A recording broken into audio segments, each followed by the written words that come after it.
Welcome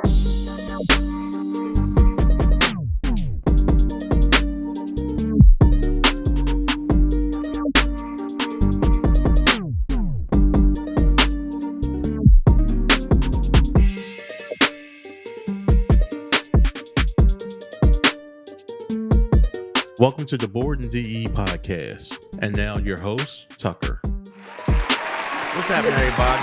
It's your man, Tuck from BOREDinDE. Got my co-host, Jarrell, with me. And we're sitting here with my homie, Jamil, Mr. Soul Imprint. How you doing, brother? Yeah. Oh man, I'm good, man. I'm you know me. I didn't need that long of an intro. Just say, hey, this is Jamil. Oh, nah, man. I got to throw the Mr. Soul Print in there, man. We was in the trenches back from the early 90s and stuff. So, Yeah, I got to speak on that. Well, you know what, man? That was a good time, a very good time, because that's one of them things where you start experimenting with stuff that you never know is going to be today's sound. Right. And you was there when you saw it come together. It did what the roots say, when things fall apart. Mm-hmm. Yeah. And with your permission, I'm going to, touch on some of that, because I want the whole journey and everything. I want the whole journey from everything. What we used to deal with and used to talk about and things of that sort. So, you have my permission on air to talk about anything. This is my first podcast, so I've never shared any of this. But for starters, tell the people who may not know who you are. Well, I'm Jamil from 28th Latano Apartment M. You know what I mean? Turn the fan around frontwards, turn it around backwards. Third floor, and I'm a lover of soul music, under hip hop, and backpack rap. You know what I mean? Soul Imprint, the name came from. Okay, so a lot of people. I don't like to glorify this, but me, hanging in the street and doing what I thought that I was supposed to be doing at the time. So I was in a little cipher and smoking weed, with some of my friends that was, selling hope to people. And so we was in, it was my turn to smoke some weed, and it was just this name that just kept coming up, and because I just kept praying for a change. It was this name that kept coming up, and it was Soul Imprint. So back then, Delaware never had a music scene that was respected.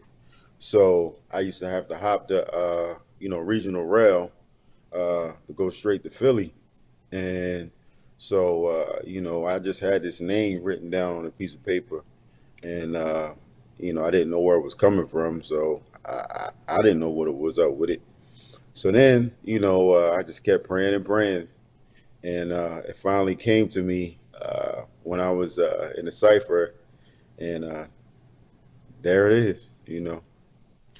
So hold on, I'm trying to. So that eureka moment, like how lit you had to be in the middle of the cipher, like Soul and I got it. Like to me, that's how it plays out. Well, everything had to be soul, because I grew up in a soul household. My mom and my dad, they took me through so much music because of what they was going through in life. So therefore, when that happened, I was just like, all right, what's this? What's that? My dad like, oh, you listening to that? Well, what about this? You don't know about this? And I'm like, man, come on, man. So, everything. So somewhere in my journey, soul had to be available within my life, because I knew what I saw my mom go through bad times and good times. Just everybody in my family, they're always doing some type of soul music. So what came after the cipher and Soul Imprint? Was it the magazine, or was it the Oh, he jumping for. Well, hold on. You skipping something here. Okay, my fault. So, because, I think the youth need to hear about this because of the peer pressure that was given to me and what I was told when I thought outside the box. So, you know, when it came my time to get the medicine sent to me, in a cipher, a circle, I told these guys what I wanted to do. And they was like, you too dumb to be doing that. And Damn. they was just like, you too dumb to be doing that. You need to just, deal with this. And this was during that Ready Rock crack era. You know what I mean? Where people was just I'm so sorry, like but I have to ask, what did you tell them you wanted to do? I told them that I had a dream and I was going to start my own magazine. Oh, And yeah, they told me I was too dumb for that. And I mean, I also had to look at the type of energy that I was letting off to them as well. One is just their fault. I just had to, see, I had to kind of do a self examination as well. So, I stepped out on faith, hopped on MySpace, and just started exploring the type of music that I knew. And this was around the time where mainstream hip hop had won mainstream. So everything had to start over for me, like my sound that in my ear and everything. And around that time, Neo Soul was just stepping in, and a lot of artists were starting to do a lot of stuff, what they call white label music, would be more underground and independent, and that's where I started changing my ear to go independent and underground, and as well as Neo Soul music. mm. Wow. Yeah. See, that I didn't know. Cause I think Yeah, when I like came to you, the magazine was established, and I was in the stripping game, so I was just listening to music. But you always let's was a talk about that connoisseur. too. That's a fact. So you on Yeah. MySpace, you searching out new music and Yes. everything like that. What was the Um, next step after that? the next step was I met this manager. She worked for Spit Kicker, and Spit Kicker was pretty much De La Soul Tribe Called Quest's manager. So I was just in search for different music. There's so much. So she was trying to get on the comedy side because she was pretty much done with hip hop, and then OK Player was coming in. So Spit Kicker was before OK Player. Hmm. They pretty much let you know what was going on, and they that was it. Like you got with Spit Kicker, you was jumping. So one of the managers from Spit Kicker was I was just in the inbox, MySpace, once again learning from Tuck how not to be thirsty, but it wasn't worth it. So I was just excited. So I was like, okay, that's what you do. You in the music. So how can I start interviewing people? Like how can I get next to the artist? So their manager told me to just start posting up videos on MySpace. So then after a while, she didn't have time. So she just started throwing me videos. I started putting them up and putting my opinion on it. Before I knew it, I had a following. Mm. And so then after that, I was trying to figure out the next step. And the next step was to write my first article and write my first review on an album. And that was hard. What was your first album review? My first album review was Phil Nash, Jazzy Jeff's artist, and me and Phil Nash are now working together on some projects, and that'd be something else I gotta tell y'all because I'm still involved in it, so Hmm. it's crazy. But I got other people in front of me now, so Was the reaching back. album good? Yeah, Okay. actually, it actually was. I listened to it. I listened. No, no, no, no, no, no. I'm sorry. The first one was Gerard Anthony. He gonna kill me. Oh Gerard wow. Anthony. Uh, yeah, Gerard Anthony was the first one. Yup. Oh man, I'm sorry, Gerard. Please do not be my ex. So anyway, Gerard Anthony was the first one. Gerard Anthony was doing a whole lot of touring, and he wanted to get in our area, so he was just linking up with a dude named George Littlejohn, where I knew nothing about at the time. um, and he was linking up with George Lil Jon. So Gerard Anthony had got a deal with Universal. It was the same situation that Patti LaBelle had, as far as a single, but Patti LaBelle had the backing to go independent. So this is like my first dealings with independent because I'm thinking you sign a deal and you get all this money and everything like that, but I never saw the side of independent directly. So it So he doesn't had work a out like song. that. No, you don't.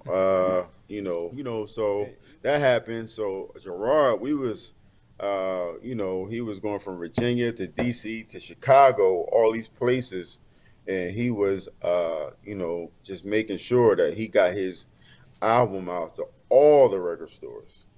Like he was like sending them joints off. You know what I mean? Like pressing them himself and sending them off. And he was going on promo tours as well with them performing at the record store. Mm. So, Gerard was like, yo, I'm gonna be in New York, man. I ain't got a lot of money, but I can make sure you eat. So I was like, cool. So, in the meantime, I was like, I'll tell you what, I'm gonna write a review. He said, write a review, press up some magazines, and we're gonna go to SOBs backstage with Eric Roberson, and I'm gonna make sure Eric Roberson get a copy of the magazine. So I Wow. was like, it's probably not going to be a full magazine, but I just have the write up. So he said, look, make sure you make a copy of the write up. So I was like, all right, cool. So at the time, I was back at my mom's house, so I ain't, my mom ain't had no air conditioning. I had this took the last bit of money I had to buy this computer, and yeah, I went to Circuit City to get it. So, Circuit City was on 202. That was where you got all the albums and everything. That was, a big. They were in competition with Best Buy. So I went in there. I put the window up. I just needed to be in that element of just how I was going to start.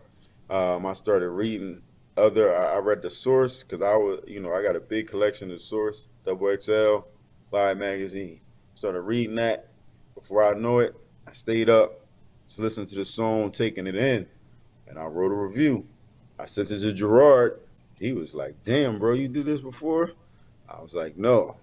So right there, I knew it was a rat. We went to New York. Um, Gerard ain't had no money. I ain't had no money. I had to sleep on his floor at his hotel room. You know, it was crazy. We finally got to Eric Roberson, and Eric Roberson, uh, you know, met him for the first time, and Eric Roberson loved him. Gerard was, you know, in there performing for Eric Roberson right there. Like Eric Roberson never even met this dude before, so you had to have talent. He went in performed for Eric Roberson. Eric Roberson let him up on stage, man. I sold Oh wow. what was it called? Soul Town. Yeah, I think it was Soul Town, and that was it, man. Eric Roberson tore it down. Then we came back to Delaware again. So Gerard had went home for a little bit, and he was like, "Yo, man, I gotta go back out there because I got some meetings. You coming?"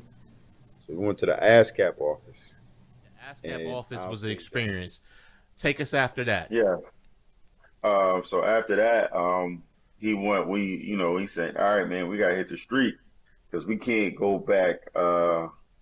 You know, over.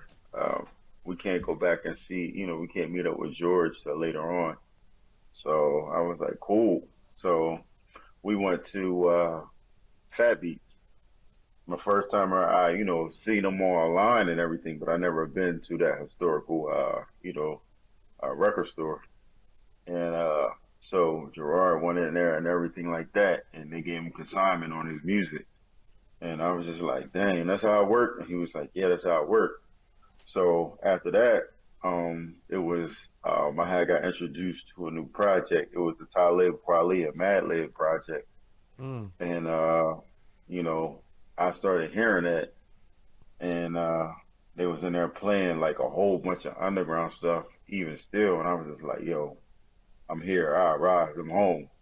So after that, um, I still hadn't, so I was online, and Tanae Johnson had reached out to me, and I known Tanae for a long time. Tanae was the first person that I knew that was doing any parties or anything like that in Dell State, and she was the first one to put my name on a flyer, and you know, and boom, went from there.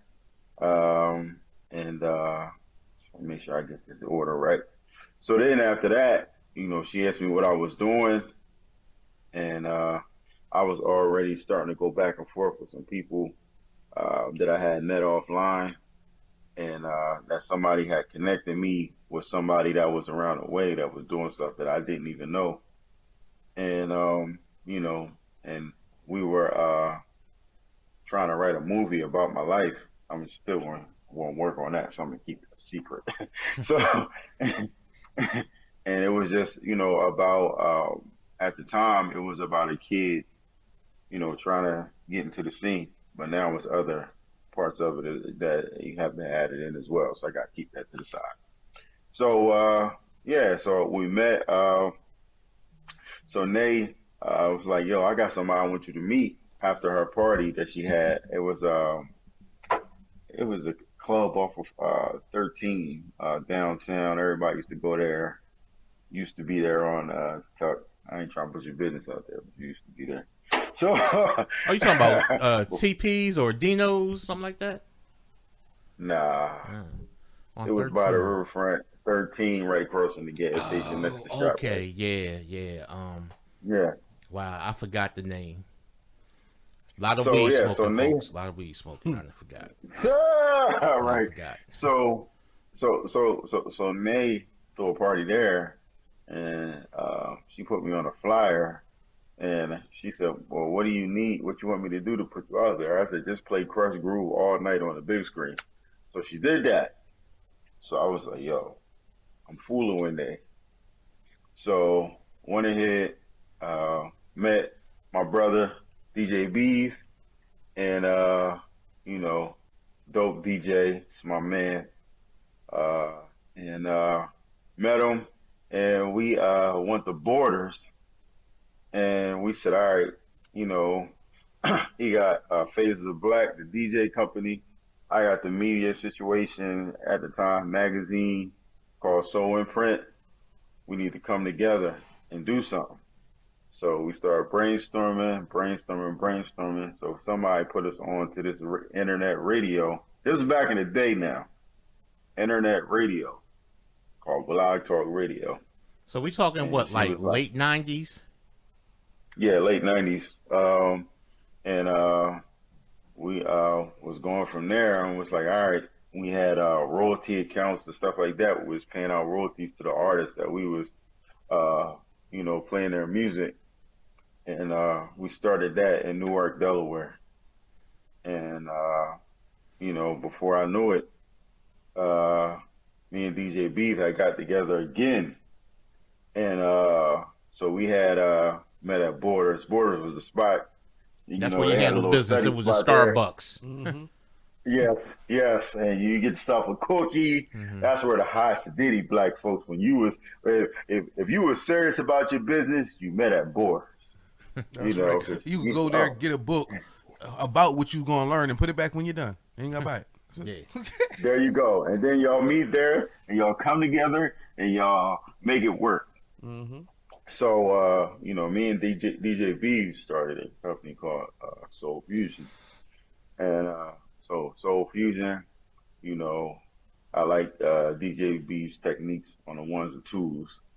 So, I come with the music, because if you don't know, if you ain't got me picking your music, it's trash.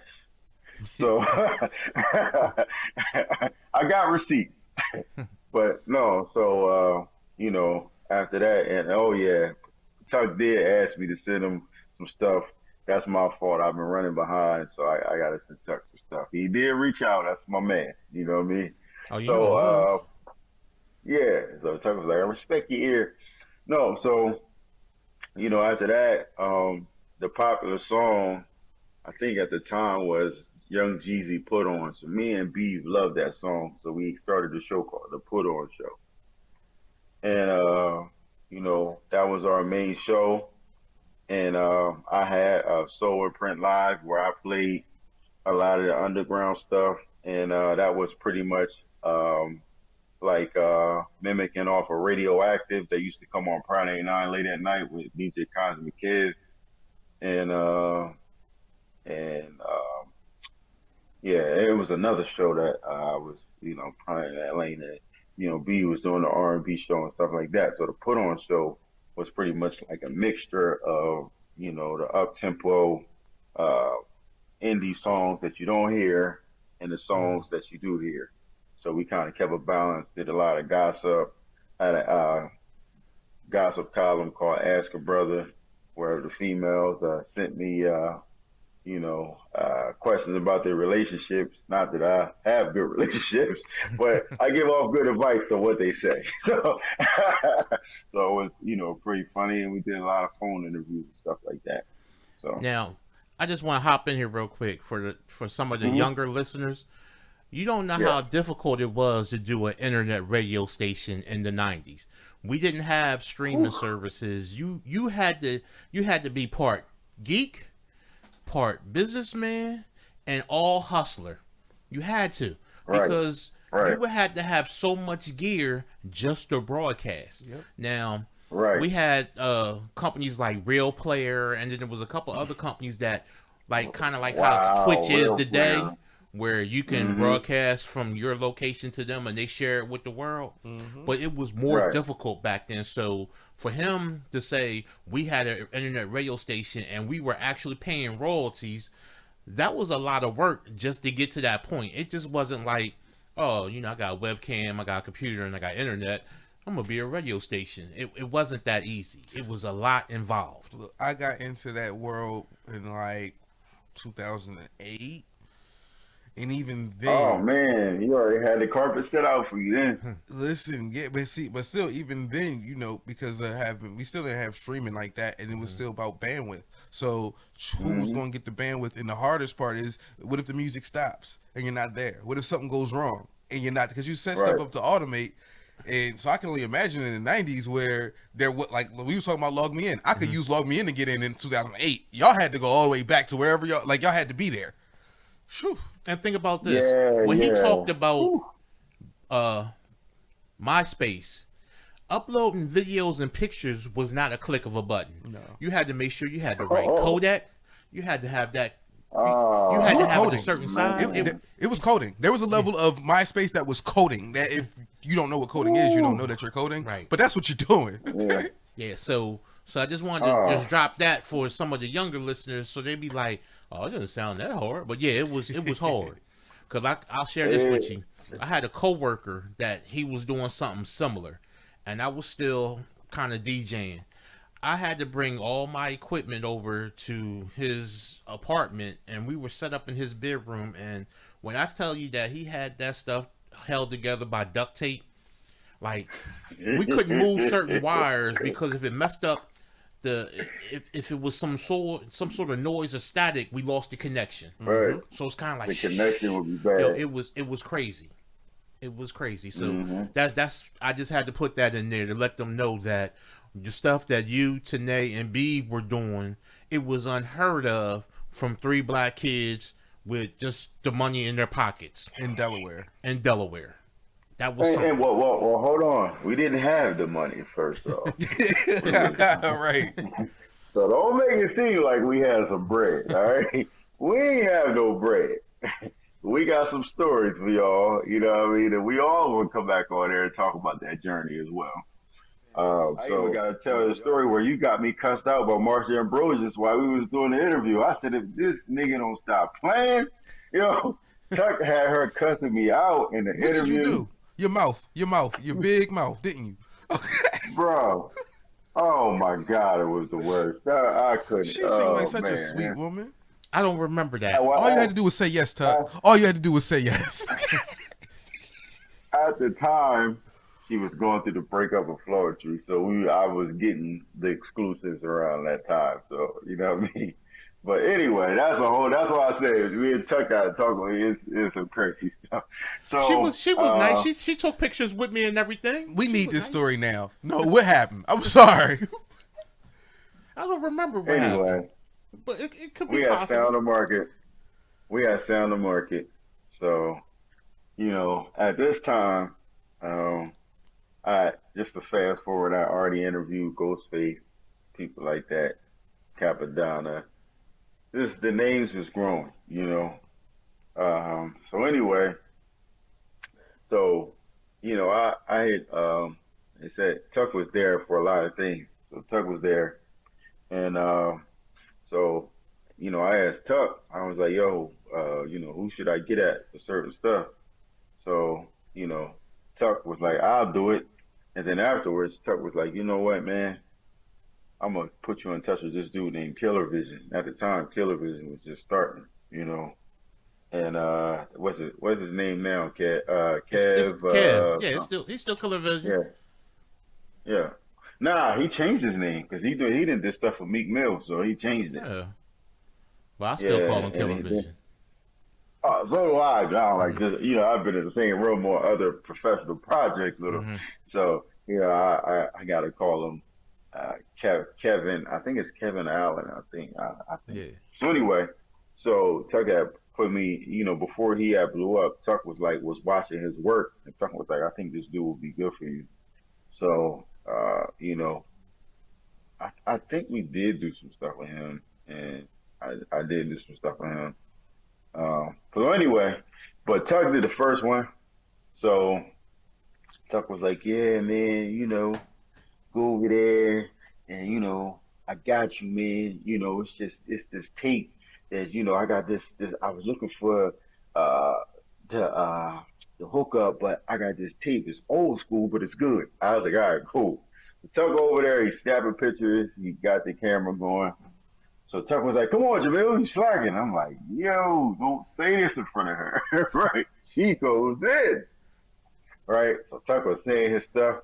Come on, man, Jamil. I was like, oh my God. And she was like, yes, let's go. And I'm like, man, listen. Oh, yeah, my fault. Because you put a battery in her back.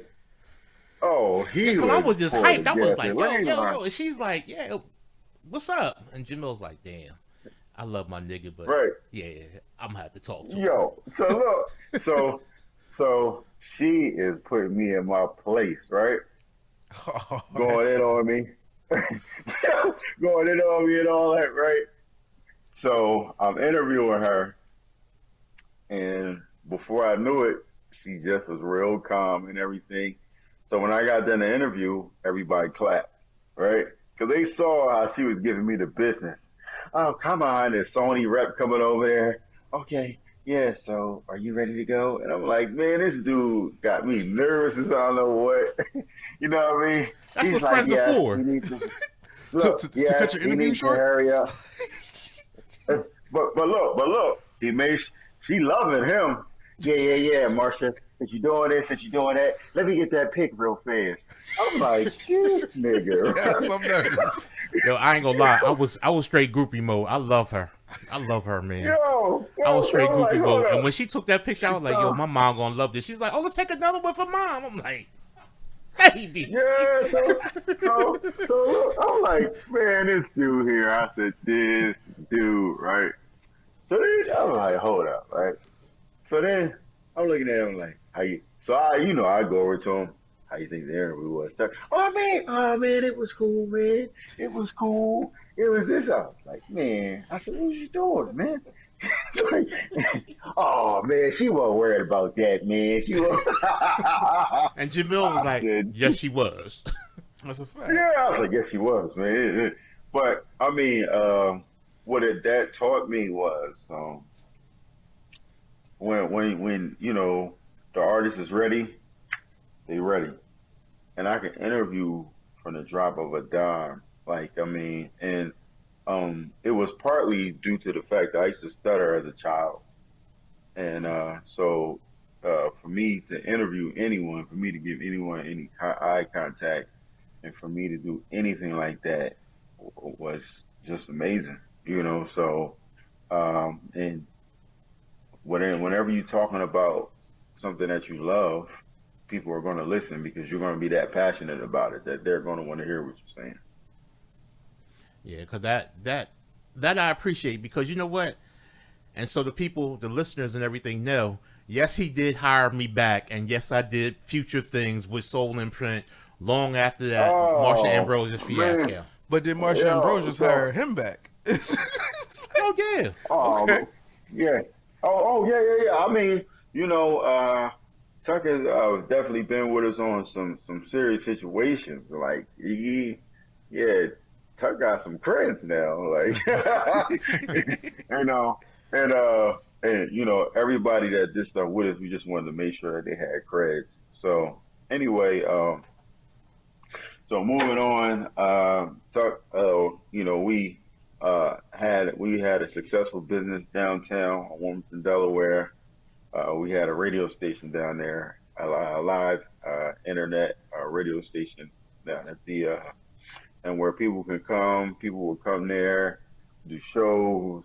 At the time, we was in competition with 101.7. Mm-hmm. So you know, and it was much respect to them. We just at the time, people didn't understand what we was doing, and everybody was on a dial. And what I want to say is, you can't always figure because of whatever's popular that that's what it is right now. Because we were ahead of the game, they were stuck on a dial. Whenever somebody new coming in the door, of course they're gonna close the doors on them because they automatically think that okay, this isn't it.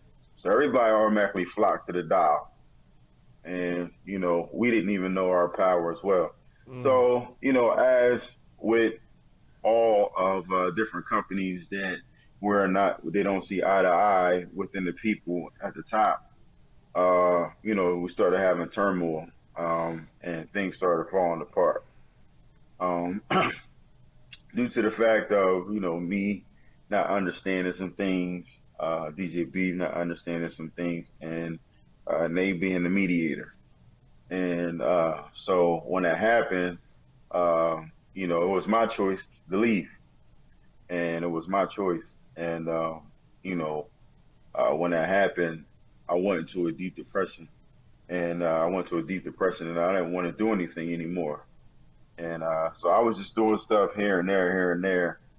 And after that, Chuck was a big inspiration for me to keep going.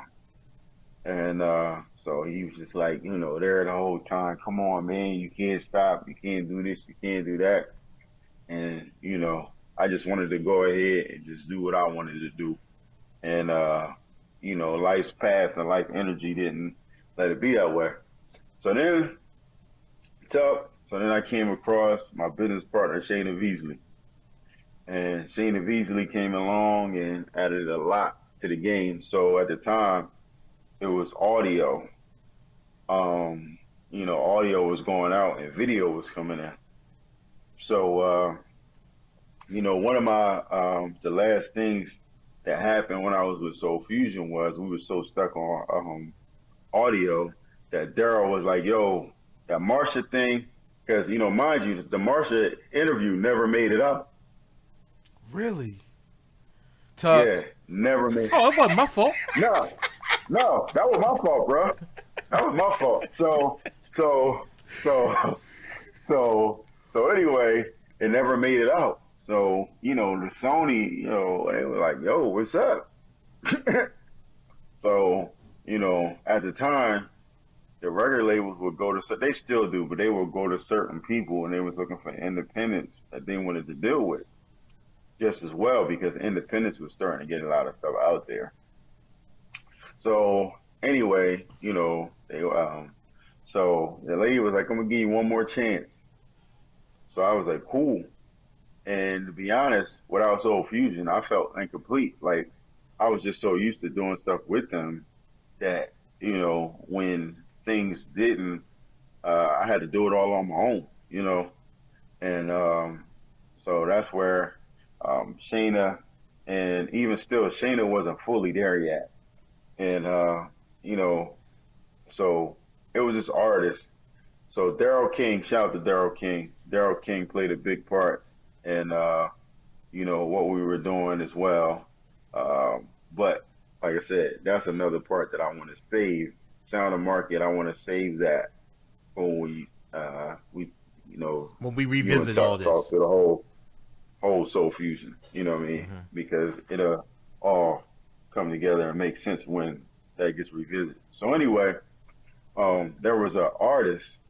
So Daryl was like, "Look, man, um, I got some people that's coming at me, man, and they want this artist interview." So I was like, "All right, He said, "Yeah, so they're gonna be here. Jay-Z is interested in this artist, and he's getting ready to sign this artist. He just wants him to finish college." So I'm like, "All right, cool." So bam. So Daryl set everything up. The artist was performing at Penn's Landing. They was having a full concert. That's when they did the concerts at Penn's Landing, and the electric company were back. All of the concerts up. I'm not sure if it's Pico out that way or whatever. So anyway, they did that, and I'm asking people around like, "Yo, anybody that could record this for me or anything?" So one of my dudes that was in my circle was like, "Yo, man, why you want somebody record it if you can't do an audio and it ain't gonna be right?" I wouldn't go that route. So I was like, yeah, you right." So when the time came and went, I never showed up to the concert. Now, mind you, Rockefeller was calling our office at the time. Rockefeller, when Jay-Z had went to Sony, he had left the regular thing that he had going on with Dane, and it was during his breakup. So his people was calling the office, because at the time we was the hot cats around the way. And so anyway, when that happened, never showed up, right? So I called Daryl. Daryl was like, "How was it?" I said, "I didn't go." He said, "You ain't go?" I said, "No." He was like, "Oh, man," right? So I called the lady from Sony. She picked up my call that time. And whenever you get that call where they say they're going to call you back, they ain't calling you back. So, boom. So she had went from a college, being in charge of the colleges, to actually being one of the big people at the label. So then Jay-Z comes out and said he signed him, and the artist is J. Cole. So I knew it. I knew it. The second you said he was waiting for him to finish college, I was like, it gotta be Cole. Yeah. So, she was told me that, they was looking for some people for the team and stuff like that. So, she was like, "This go good. You'll be able to do stuff with Sony and you'll be able to do stuff with them." So I was like, cool. At the time, I was scared. I was scared to do it on my own. I was scared of my own success or what it could be. And, thinking, "Oh, I got to go over here and beg these people to do this and beg these people to do that." And, it was funny. Me and DJ B was just laughing about it the other day. Like, "Yo, you should have did that, man." So that was pretty funny.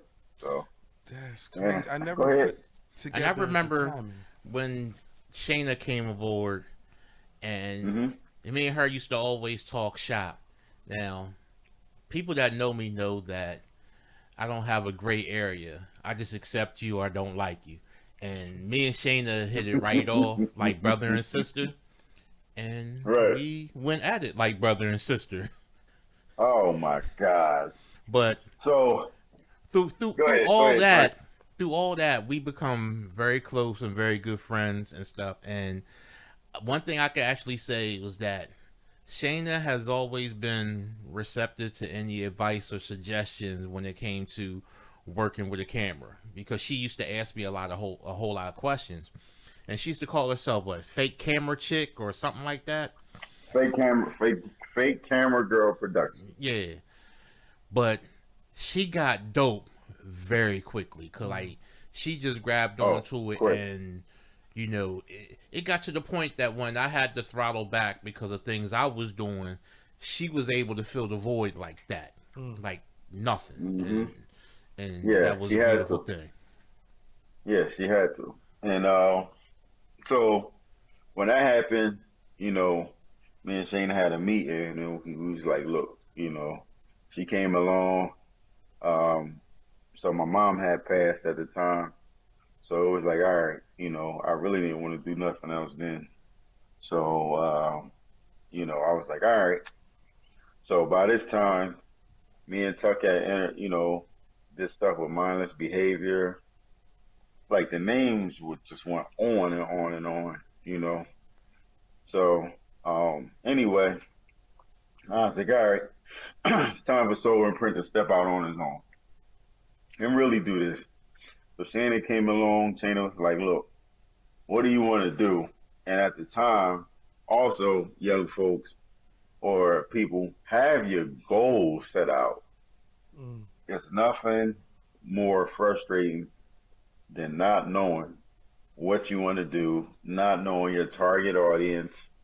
I used to say, oh, Mm. well, everybody. I wanted everybody to listen to my music. No, you don't want everybody to listen to your stuff. You want a certain target audience to listen to your stuff. You want to know where you're going to start, which areas you're going to start in. You just want to go from there. It just makes it uh, less confusing, and you kind of know what target audience in your fan base. You should already know that before you start. So those are the things that she was just trying to pull out of me all the time. It didn't work. God bless her, because it was just so confusing. And dealing with like artsy people or whatever can be like so confusing because we don't know what the hell we doing. We just know we got the idea. So and went from there. We started out still doing stuff with Daryl King, but then we branched out to other places and we started doing stuff at World Cafe Live, downtown Wilmington. We wanted to bring it back to Wilmington, bring it home, and start doing stuff there. 'Cause we wanted to be known for, different things uh, to be done in our area. So, mind you, I heard this stuff with All Hip Hop. Shout out to All Hip Hop. They were one of the inspirations for me. Grouchy Greg and Chuck have been very receptive to me. Grouchy Greg, another interview that skipped. So it was a place downtown called Conley Wards. So Grouchy Greg was like, yo, I hit him up on MySpace. I was like, yo, man, I'm from Wilmington, Delaware. I'm trying to do an interview with you. So he was like, all right, cool. Come down to Conley Wards. If you don't know All Hip Hop, he's won the BET Awards and MTV Awards for years upon years. Uh, Sandra Sims, she's somebody in the background. Chuck Creekmere, like they are staples for our area and staples for uh, internet media as a whole. Like shout out to All Hip Hop. That's one of my favorites. Like I still follow them dudes to this day. Those dudes are guys to me, and have been very receptive, especially Grouchy Greg. Me and Chuck are, we go back and forth now, but Grouchy was like there. Like I would approach him on a constant basis. So anyway, Grouchy, he said, come to Conley Wards. So, if you know Grouchy, Grouchy likes to have fun and everything like that. And, he's a people's person. So I'm great waiting to interview Grouchy Greg. And I had this little camera. That interview never came out as well. Grouchy asked me for that interview recently. He's like, yo, man, where that interview at, man? I was like, bro, I don't even know. He was like, oh, man, we got to find an interview, right? So it never came out. So anyway, Grouchy was at Conley Wards and he was partying and everything, just chilling and, networking. And I'm sitting over there for hours. So I'm like, man, I don't think this interview going to pop off. I said, man, I hope he didn't do me like that. So after, I think like it was like an hour or two, Grouch said, you ready? I was like, oh, stuff, we really going to do this. Right? So we go sit at the table He said, "What you want to know? I'm open book." And when I tell you, this dude told me how he made his first dollar, like told me the whole open book, like he held nothing back. Like he told me where he went, he told me how he did it, everything. And I've, been so grateful to that guy. And, he's a really good dude. So anyway, as he was telling me about the Queen, why don't you start doing interviews at the Queen and all that? So I was like, cool. So it was people that was coming through, and also on a separate note, Soul Future was doing stuff at the Queen too. So it was good. You know what I mean? At the time, we wasn't still see it eye to eye, but it was just still good to see both entities still moving. Mm-hmm. So after that, started doing interviews at over at the Queen, and then there was another artist from Delaware named Hezekiah.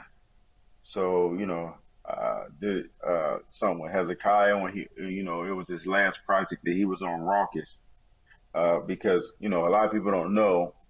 Questlove took Hezekiah into Raucous Records and was like, Raucous was all about to go bankrupt, and Hezekiah was one of those people that saved their company from going bankrupt.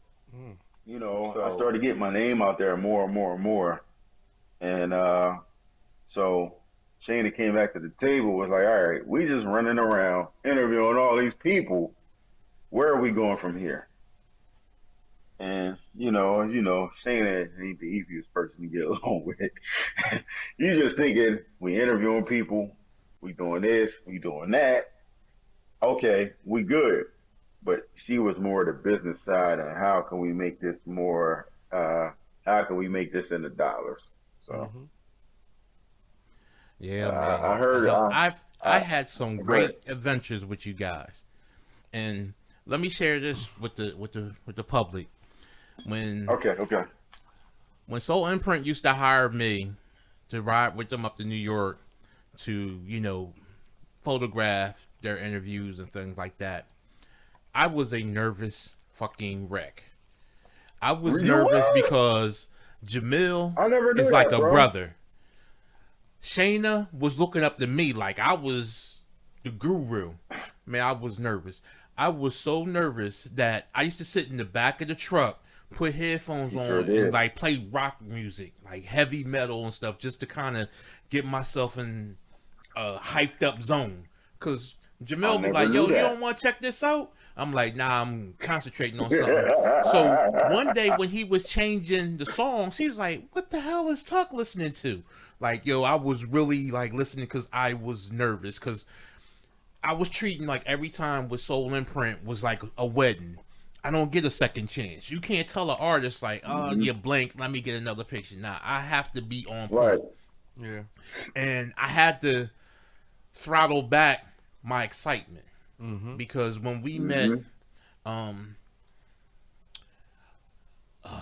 her name escapes me. Nah. Part of Jean. Oh man! When we met Jean, yes. I was so hyped to meet her because my buddy, my best friend in college, he used to have a crush on her, and he was an artist, so he used to draw pictures and stuff. You should have seen me fiddling with my phone trying to get him to text me the picture that he drew of her that I could show her. Mind you, this is about 11 o'clock at night, and dude was probably asleep. So I'm texting him, so he managed to send it to me, and I showed it to her, and she was like, "Oh, that's sweet," and everything like that, and walked off. And I was sitting there like, I think I played myself. I wasn't trying to hit on her or nothing like that. It was just, yo, my boy loves you, this and that. And she was like, "Oh, that's nice. He did a real good job," and just walked off. And I'm like, crazy. Oh, okay. But the good thing about it is that everybody I met through Soul Imprint, I still follow on social media. They follow back, and we have exchanges and stuff like that. So it was definitely a good experience, especially meeting Eric Roberson. And I actually had a chance after Jamil's interview to sit and talk with his father. And his father dropped some jewels on me that to this day I still work my life according to those gems he dropped on me. I'm not going to go through it now because Some of it's kind of personal and stuff like that, but you know, he was a godsend. The universe knew I was needing that knowledge, and he was there to give it to me. So I'm forever in Eric Roberson's debt, forever. Right.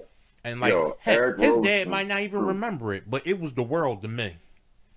I knew right.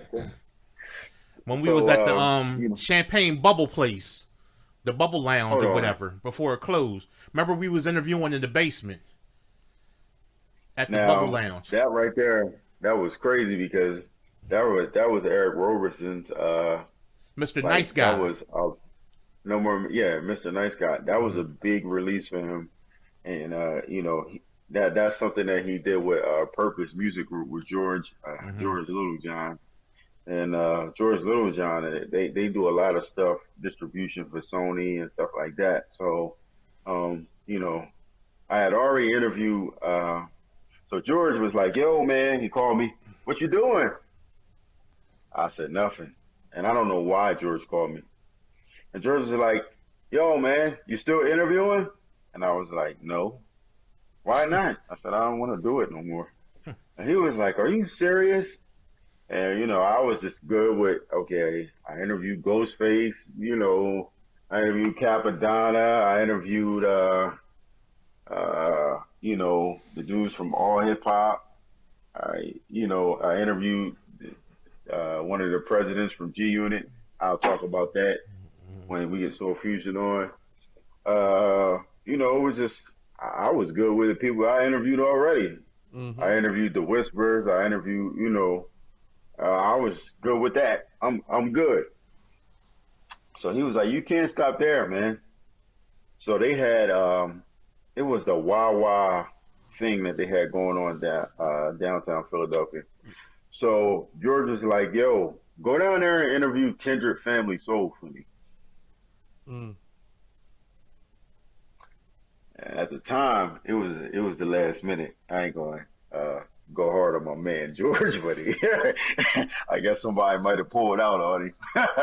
And you know, it's cool. I'll take them interviews too. And so I couldn't do it at the time. So he was like, "You know what? I did call you at the last minute. Can you be in New York at BB King's?" So I was like, "Yeah." He said, "That's when they're gonna be doing a big concert."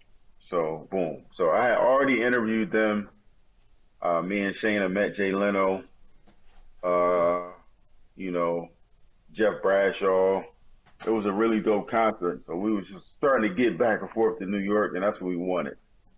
You know, shout out to Daryl King for introducing me to George because, you know, without the Philly market, I wouldn't have ever made it to New York. So, boom. So, George had put out that album for Kendrick where Kendrick had Snoop Dogg on it. So that was a really dope project for them. And then they were just leaving Hidden Beach.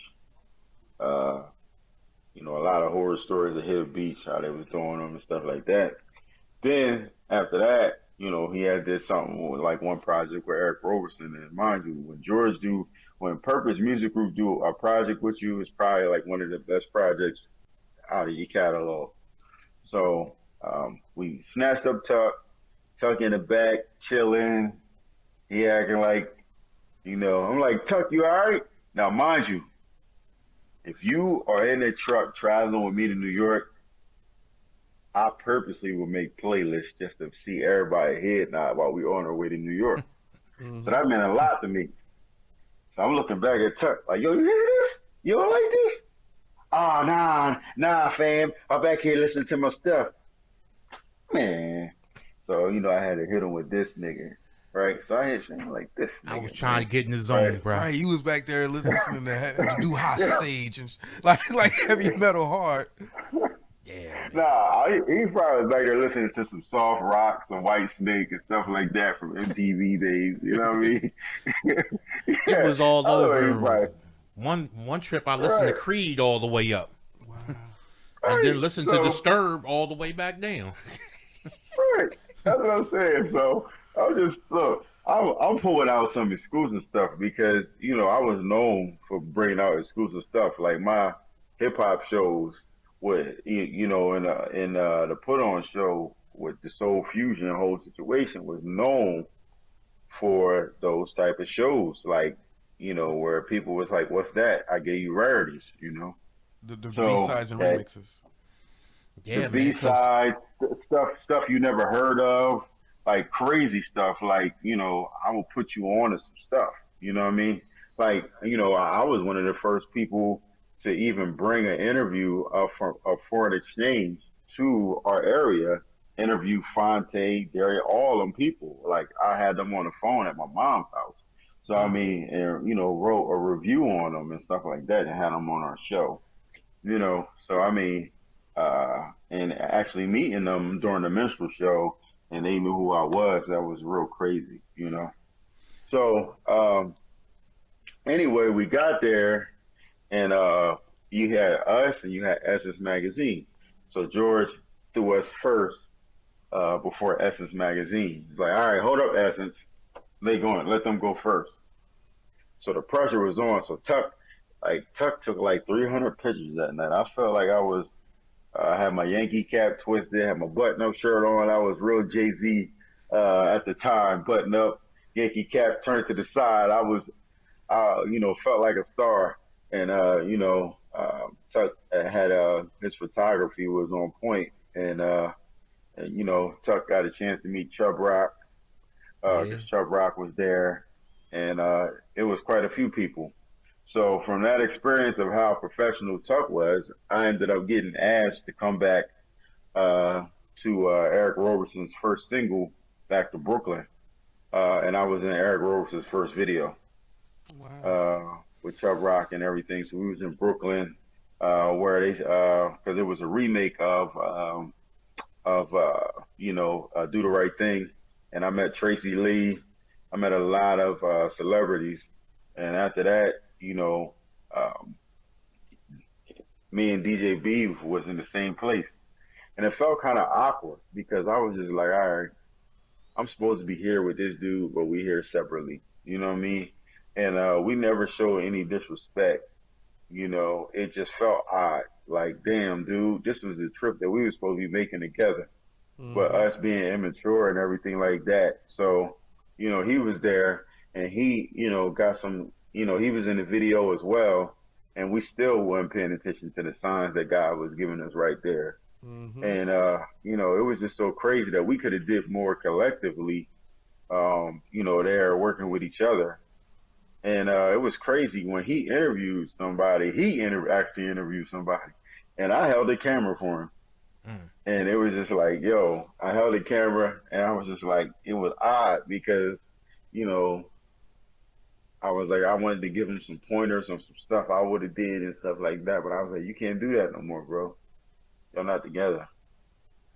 And, Mm. it was just odd, you know, and, I was just like, and, people was like, oh, so y'all, I heard about y'all two together. And it just made us look real crazy as a state, mm. that knowing that, okay, So how are y'all guys I now? told, oh, bro, we ready Soul Fusion. Oh, I guess, yeah, we ready to start Soul Fusion back up. That's what's up. That's great news, man. That's great news. Yeah, and DJ Beef just had he just got his kidney, his kidney transplant, so that went really well. So he's recovering from that real well. But even before that, this is where people got to understand that everything isn't for social media. The reason why people can't go back and talk to each other is because of social media. Mm. Mm. Put your business out there, and then like social media has an expectancy for things to have to come to light at a certain time. Or if you over here doing this, oh, you see this, DJ B, you see this, well, you see B doing this, you see, no. So when we talk, we have been talking for years. We have been talking even when my mom passed, but we hadn't where we are now. To the point where we actually talk, you know. And we told each other we was gonna go to Paris together, buy sneakers, and listen to music. So that was it right there. So boom. So then you know, his mom passed. His mom was a big part in what we were doing. So we really got close then. And, you know, I found out some things that I didn't know, things that I should have sat down and talked to him about at the time. And we probably would still be a whole company, you know. And, you know, but you know how we are. We go at our corners and we don't say nothing, you know. Mm-hmm.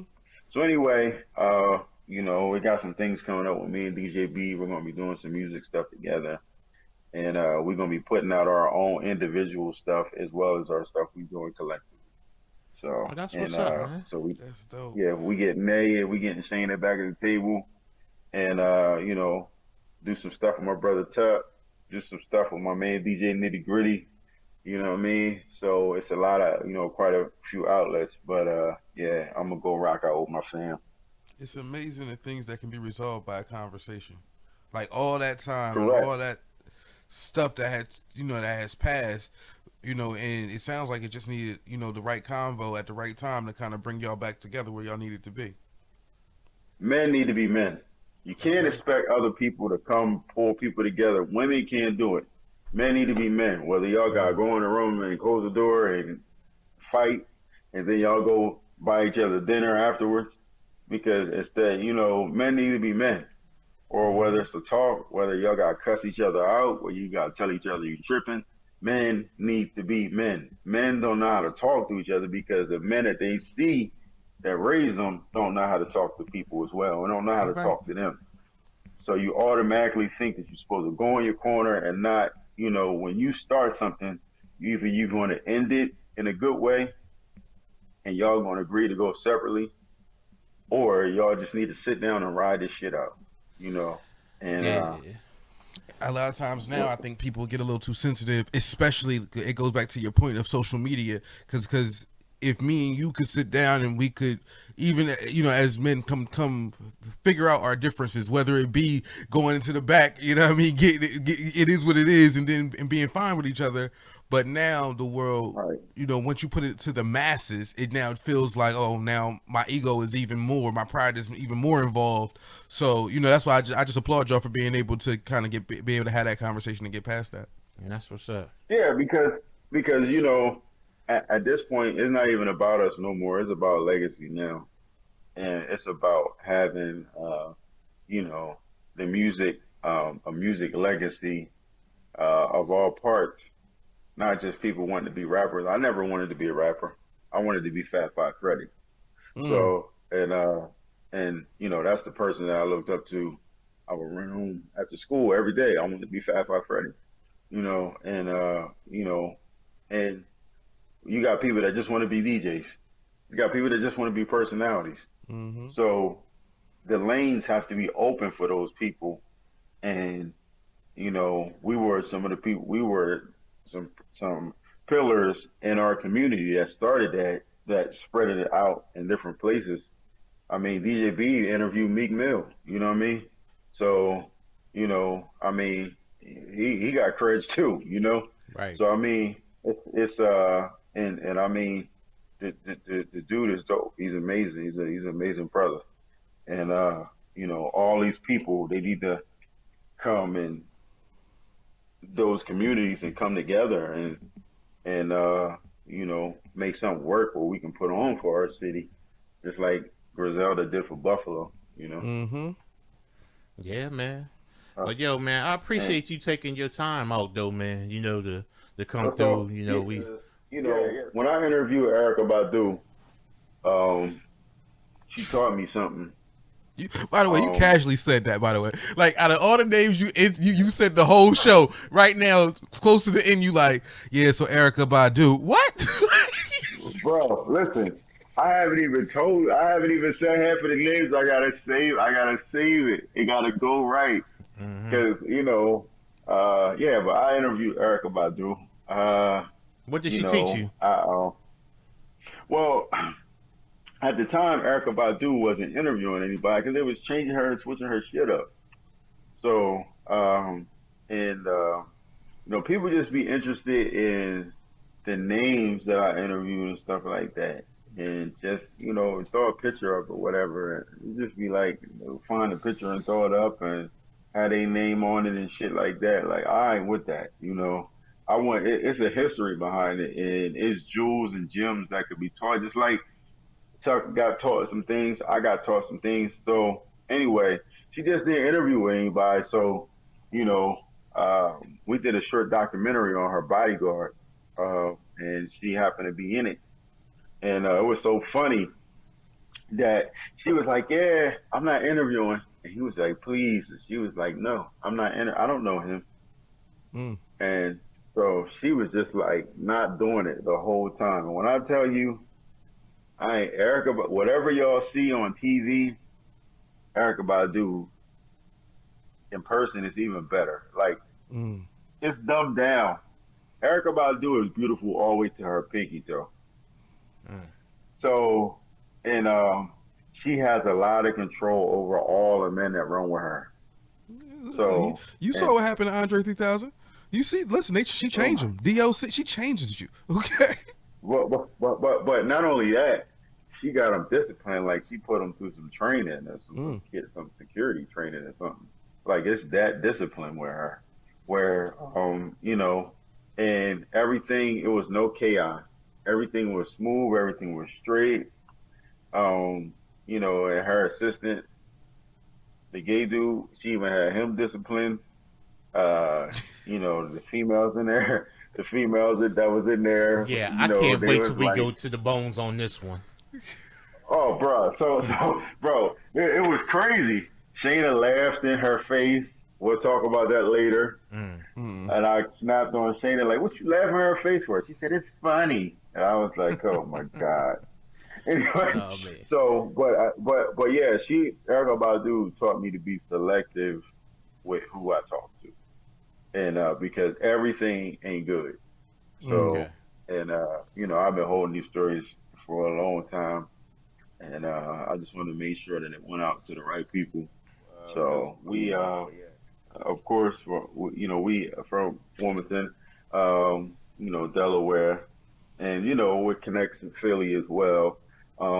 We produced and shot Deetronada's first video for a single with Jermaine Dupri on the intro, and it's crazy how that started. So we said we worked with Fred the Godson before he passed. We just did some stuff for Nas, the behind the scenes stuff. Oh yeah, so, man! I can't wait till your book and movie come out. Yeah. I thought I was gonna have a good book and movie. But like a Lifetime, if you're gonna do a story on us, do mine first, cause his is gonna shut it down. Lifetime did Salt and Pepper. BET did Bobby Brown. You want BET? Right, and then we just did some stuff for Chris Brown people. This summer. You know what I mean? Mm-hmm. Man, so you've been busy. Yeah. I mean, I go on the road.